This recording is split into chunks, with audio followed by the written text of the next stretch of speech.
अशोक कुमार जी, मुंबई से। राधे राधे। राधे राधे महाराज जी।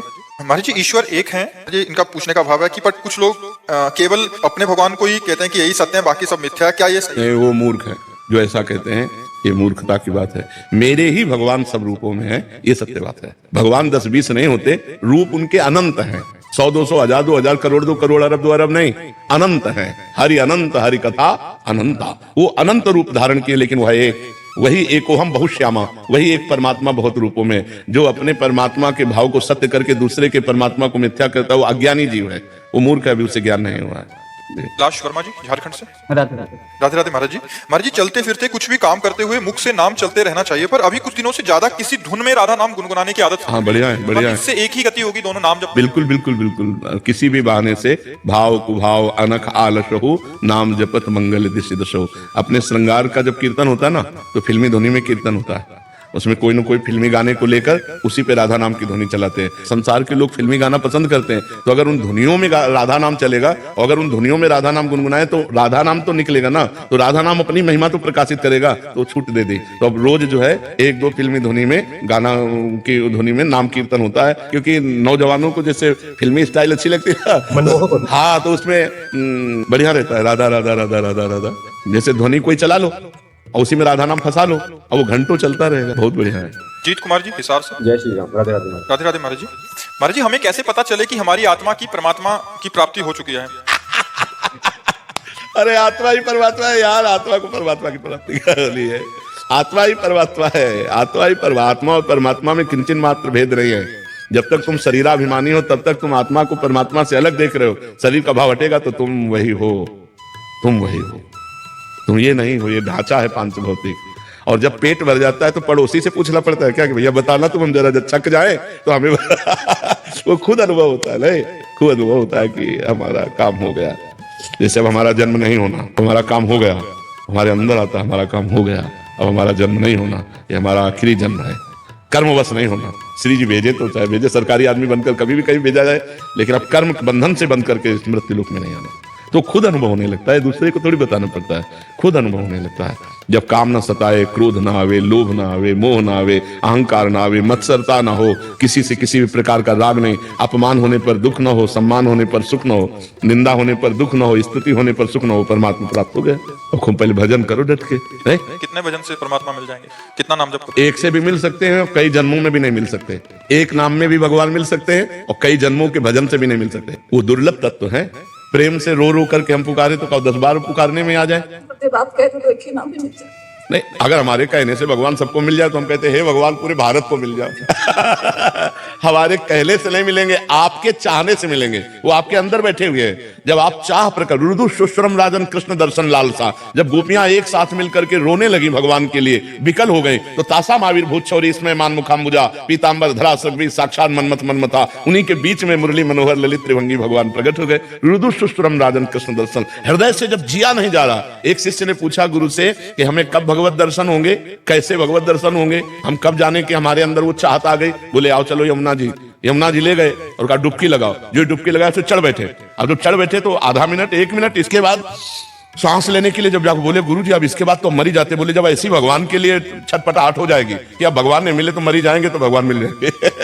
इतनी व्याकुलता क्या है? अभी रसगुल्ला मिला तो भगवान छूट गए, स्मरण छूट गया। अभी तो मतलब अच्छा भोजन मिल जाए, अच्छा मनोरंजन मिल जाए, तो एक फिल्म देख रहे हैं 3 घंटा भगवान को भूल सकते हैं। जब 1 सेकंड भी भगवान का विस्मरण न हो, निरंतर भगवान, कोई त्रिभुवन की राजलक्ष्मी देने पर भी 1 क्षण के लिए भी भगवान का विस्मरण न हो, वो महाभागवत है। तो अभ्यास, खूब नाम जप करो, अभ्यास करो, धीरे धीरे ऐसी स्थिति बनती जाएगी। नाम में मेरे को वो है रुचि है, तो आप अपने मुख से मेरे को कोई नाम दे दीजिए। राम राम राम राम राम राम, खूब जपो, खूब भगवान का नाम जपो। आलोक जी। राधे राधे। राधे राधे महाराज जी। महाराज जी, गरीब दुखी और जरूरतमंद लोगों की सेवा का भक्ति में क्या स्थान है? क्या इस प्रकार की सेवा? पहले बात तो गरीब दुखी जरूरतमंद ये हमें नहीं देखना। हमें देखना है कि मेरे भगवान इस रूप में जो मेरे को दिया है वो सेवा लेने के लिए आए हैं। मैं कोई दान नहीं कर रहा हूँ। भगवान की तुदीयम वस्तु गोविंदम तुभ्यमेव समर्पये, आपकी दी हुई वस्तु आपको दे रहा हूँ। अगर दान शब्द से तो एक का कई गुना बढ़कर मिलेगा, पर बुद्धि भ्रष्ट हो जाएगी। जब अधिक धन होता है तो बुद्धि भ्रष्ट हो जाती है। और अगर प्रभु की वस्तु प्रभु को दे रहे हो तो कई गुना बढ़ेगा, पर आनंद रहेगा और बुद्धि शुद्ध रहेगी। और सही बात यह है कि प्रभु की दी हुई वस्तु आपके पास है, आपके नेत्र, आपके कान, आपका शरीर, आपकी बुद्धि, आपका मन, आपका धन, आपका जो भी है वो आपका कमाया हुआ नहीं है, प्रभु का दिया हुआ है। कहोगे हमने तो मेहनत की, तो बुद्धि और शरीर किसका है? बुद्धि और शरीर किसका है? प्रभु का ही तो है। तो प्रभु की तो कमाई हुई, आपकी क्या कमाई हुई? तो फिर प्रभु की दी हुई वस्तु से आए हुए प्रभु को हम स्वागत करते हैं। वो दीन रूप में है, वो गरीब रूप में है, वो बीमार रूप में है, वो जरूरतमंद के रूप में, पहले उन्हें प्रभु रूप में देखते हैं। तो बहुत इससे भक्ति का योग पूरा प्राप्त हो जाएगा। हाँ, यही भक्ति बन जाएगी। जैसे एक बार एक नाथ जी महाराज गंगोत्री से जल लेकर के रामेश्वरम जी में चढ़ाने जा रहे थे। तो रामेश्वरम जी पहुंचने ही वाले थे तो देखा एक पशु गधा प्यास से व्याकुल किए जबान बाहर निकाले पैर फड़फड़ा रहा है। तो उनको नहीं देखा गया। कलश था गंगा जी का, गए और ऐसे गोद में लिया और पूरा कलश गंगा जी का।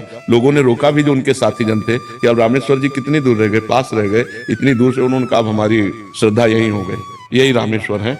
जब ये प्यास से तड़प रहा है तो पूरा जो घड़ा पिलाया तो सब गए, सब रामेश्वर जी चढ़ाने, वहीं भगवान शिव प्रकट हो गए। यदि हम भगवत भाव से किसी पशु पक्षी की भी सेवा कर दें तो भगवान की सेवा हो जाती है। ऐसे हम अपना पैसा दान कर रहे हैं तो कई गुना बढ़कर मिल जाएगा, लेकिन पैसा कई गुना बढ़कर मिलना ठीक बात नहीं है।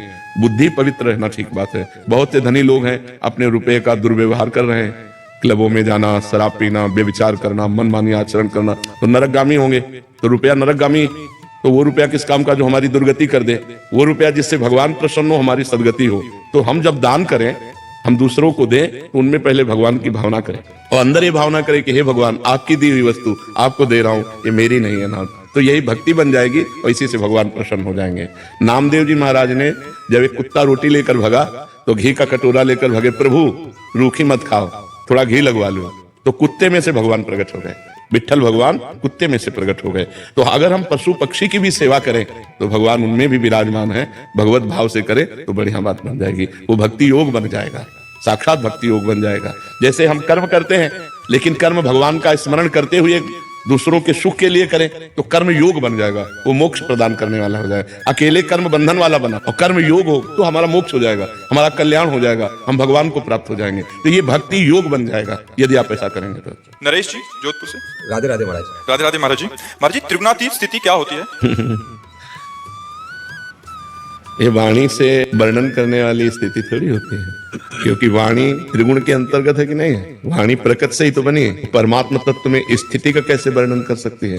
अनिर्वचनीय स्थिति होती है। जो त्रिगुणातीत होती है वो अनिर्वचनीय स्थिति होती है। जैसे गाढ़ निद्रा में सोया हुआ पुरुष पर वो अज्ञान में सोया है, ऐसे गाढ़ आनंद में डूबा हुआ पुरुष, उसका परिवर्तन नहीं हो सकता। परिवर्तन होता है इन गुणों के प्रभाव से, कभी सतोगुण, कभी रजोगुण, कभी तमोगुण, उसकी वृत्तियां बदलती हैं। उसकी गाढ़ आनंद में, भगवद आनंद में स्थिति होती है जो त्रिगुणातीत होता है। मान अपमान, सुख दुख, लाभ हानि, इसका कोई प्रभाव उसके ऊपर नहीं पड़ता है। वो परम पद को प्राप्त महापुरुष होता है जो त्रिगुणातीत होता है। पर बहुत कठिन है ये माया का जो त्रिगुण का प्रवाह है। जब निरंतर भजन करते हुए, सब कुछ सहते हुए भगवान के आश्रित होकर के चले तो दैवी है सा गुणमयी मम माया दुरत्तया मामेव ये प्रपद्यन्ते माया में ताम तरन्ते। भगवान कहते हैं कि ये दिव्य माया है, मेरी गुणमयी माया, दैवी माया है।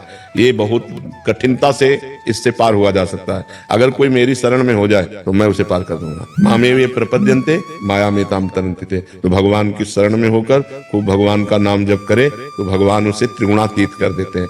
जो त्रिगुणातीत स्थिति होती है वो किसी से मोह नहीं होता, उसका मान प्रिय नहीं होता, उसे अपमान अप्रिय नहीं होता, उसे किसी भी संग का उसके ऊपर कोई प्रभाव नहीं पड़ेगा। नित्य व आत्म स्वरूप में स्थित रहेगा, उसकी कोई भी कामना नहीं होगी, विनिवृत्त कामा, और किसी भी द्वंद्व का उसके ऊपर प्रभाव नहीं होगा। मान अपमान, निंदा स्तुति, लाभ हानि और सुख दुख में समान भाव वाला वो त्रिगुणातीत पुरुष परम पद का अधिकारी हो जाता है। महाराज जी, आप पूछ रहे हैं कि साधना और कृपा में क्या श्रेष्ठ है? कृपा से ही साधना होती है और साधन को कृपा से ही समझे, नहीं तो अहंकार हो जाएगा। अगर साधना का अहंकार हो गया तो नष्ट हो जाएगा, मतलब उसका साधन पतित हो जाएगा, वो भ्रष्ट हो जाएगा। अगर ये अहंकार है कि मैं इतना जप करता हूँ, मैं व्रत रहता हूँ, मैं ब्रह्मचारी हूँ, तो आपका ब्रह्मचर्य नष्ट हो जाएगा, आपका जप रुक जाएगा, आपका साधन रुक जाएगा। साधन कृपा से हो रहा है, कृपा ही साधना है। हमारी दम नहीं है कि हम भजन कर सके, हम ब्रह्मचर्य रह सके, हम क्रोध रहित हो सके, हम अहंकार रहित हो सके, ये सब कृपा से हो रहा है भगवान की। तो जो साधन हो खूब लगन पूर्वक करे, पर उसे कृपा से समझे, नहीं तो साधन का अहंकार जहां हो गया तो फिर उसको पतित होना पड़ता है। देवर्षि नारद जी को कहा अहंकार हो गया, रामचरितमानस में पढ़ के देखना, बस फिर सारा चरित्र बदल गया, फिर भगवान तक को श्राप दे दिया, बड़ा चरित्र है। तो अगर साधना का अहंकार हो जाए तो भ्रष्ट होना पड़ता है। इसलिए कृपा से साधना हो रही और साधना से कृपा का अनुभव हो रहा है, ऐसे भाव रखना चाहिए। महंत सुखदेव गिरी जी। राधे राधे। राधे राधे महाराज जी। महाराज जी, मेरा प्रश्न है कि जब मैं छोटा था तब भगवान के लिए बहुत रोना आता था, अब युवा अवस्था में प्रवेश किया तो आंसू ही निकलना बंद हो गए हैं, जैसे हृदय में कोई भावना बची ना हो। नहीं, भावना की बात नहीं है। अब हृदय को और खुराक चाहिए। जैसे हम इत्र की दुकान में एकदम जाएं तो सुगंध मिलेगा, लेकिन 1 घंटे बैठ जाएं फिर सुगंध नहीं, फिर कोई पावरफुल इत्र खुले तब समझ में आएगा कि हाँ गंध है। हमारी घ्राणेंद्रिय उसको सम कर लेती है।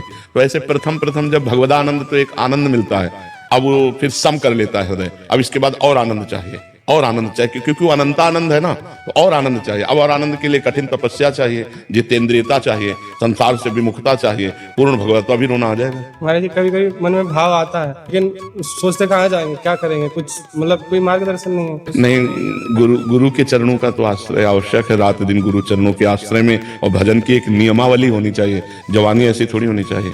हमें जवानी में कोई जाना ही नहीं कि हम जिंदा हैं कि मरे हैं। आज यहाँ कल वहां गंगा का किनारा, कभी रोड में नहीं चढ़े। कभी ऐसा आया है कि रोड में चलना है तो पगडंडी पकड़ी है, रोड में नहीं चले, गांव नहीं किसी के गए। कभी पूरी जिंदगी में वृंदावन के सिवाय रसोई में भोजन नहीं पाया कि कोई रसोई में बना के दे रहा हूं मैं ऐसे पार, कभी जीवन में नहीं पाया। बड़ा कष्ट में जीवन। तब काम की सताता है ये स्मरण ही नहीं था। 7-7 दिन 8-8 दिन भोजन नहीं तो काम, बस हर समय एक लगन लगी थी भगवान मिल जाए, एक लगन लगी थी कि हमें ब्रह्म साक्षात्कार हो जाए, दूसरी कोई। तो ये जवानी कठोरता में व्यतीत होनी चाहिए। कठोर तप के द्वारा इसको बिल्कुल शासन में लावे और गुरु की सेवा में रहे, गुरु की शरण में रहे। नहीं तो फिर महाराज ये फिर क्या होता है कि 4 लोग भगत बन जाते हैं, पूजा पाठ शुरू हो जाती है, मान सम्मान मिलने लगता है, लक्ष्य हमारा बदल जाता है। गुरु तो बोलते हैं दूर रहो तुम हमसे, वो सच्चे गुरु हैं। कह रहे पास में नहीं रहना है। सच्चे गुरु हैं। शिला बनाया तो बोले दूर रहना है। हाँ, बिल्कुल ठीक बात है। गुरु की महिमा यही है कि गुरु कहें दूर रहो और हम ऐसे रहें। छोटा बच्चा जैसे माँ थप्पड़ भी मारती है तो रोता है और वो माँ के ही चिपटता है। तो ऐसे गुरु जब दूर करे तो हमें गुरु की ही आसक्ति प्रकट करनी है कि महाराज हम आपके बिना नहीं जी सकते, हम इतने समर्थ संत नहीं है कि आप हमें दूर करो हम चल दें। नहीं, गुरु निरपेक्ष और चेला आसक्त, तभी परमार्थ पुष्ट होता है। गुरु आसक्त, चेला निरपेक्ष। आजकल ऐसा हो रहा है कि चेला निरपेक्ष है गुरु से और गुरु आसक्त है। ऐसा ही महाराज, ऐसा ही है।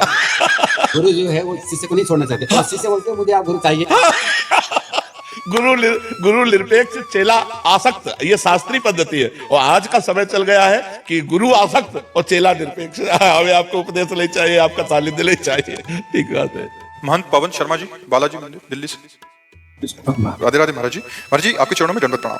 भगवान, मैं माँ भगवती के नाम रूप लीला चिंतन में भक्ति को बढ़ाना चाहता हूँ, परंतु आपको सुनने की वजह से राधा नाम का भजन चिंतन वही है, कोई दूसरा नहीं। माँ भगवती हमारी प्रियाजू की ही अंश से प्रकट हुई है, कोई और थोड़ी है। भगवान ये रूप में, लीला में, स्वरूप में अलग अलग है। हाँ, पर राधा नाम लेता हूँ तो ऐसा लगता है माँ कह रही कि हमने गुरुजी मिलाया और हमें छोड़ दिया।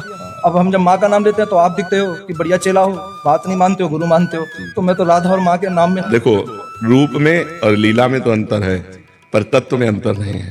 तत्व एक ही है। इससे प्रेम नहीं हो रहा। हाँ, पर प्रेम तो रूप से होता है ना। हाँ, तो माँ से प्रार्थना करो कि या तो किशोरी जी के चरणों में हमें रति दो, आप कृपा करो, और या फिर आप कृपा करो अपने चरणों में अनन्यता दो। तो प्रभु, माँ आपके पास भेज देती, आप माँ के पास भेज देते। हाँ, हमारा कार्य है जो जहाँ है वहीं प्रतिष्ठित कर देना। हमारा कार्य है जहां जो जिस निष्ठा में है उसी निष्ठा में उसको प्रतिष्ठित कर देना, क्योंकि निष्ठा से ही वस्तु की प्राप्ति होती है। आप माँ से प्रार्थना करो, राधा किशोरी का साक्षात्कार करा देंगे। तो आप जैसे वाहेगुरु जी का नाम देते हो, अपने मुंह से राधा जी जैसा कोई एक नाम दे दो, मेरा मनमुखी नाम में मन लगता है, फिर कुछ विचलित हो जाता हूँ। आपके मुख से एक माँ का नाम मिल जाएगा ना जी, तो कम से कम मेरे मन में आप दोनों एक हो जाओगे कि मेरे आप ही गुरु। हाँ, तो आप दुर्गा दुर्गा दुर्गा दुर्गा दुर्गा जपो। हम तो यही कहेंगे, अगर माँ में थोड़ी भी आसक्ति है तो पहले माँ का साक्षात्कार करो, वही राधा रूप में आपको मिल जाएंगे, दूसरा कोई नहीं है। मैं आप दोनों के बिना नहीं रह सकता। तो हम भी तो माँ की उपासना से आगे आए हैं, उन्हीं की उपासना वही आगे भेजा है। हम सांब सदाशिव उन्हीं की कृपा से हम आए हैं। तो अगर आप निष्ठा पूर्वक माँ को भजोगे तो वही राधा रूप में आसक्ति प्रदान कर देंगे। चुपचाप लगो, एक जगह लग जाओ। हाँ, वो लगना। हम ही तो कह रहे हैं ना, देखो राधा बाबा जब इस मार्ग में चले तो त्रिपुर सुंदरी की आराधना करनी पड़ी।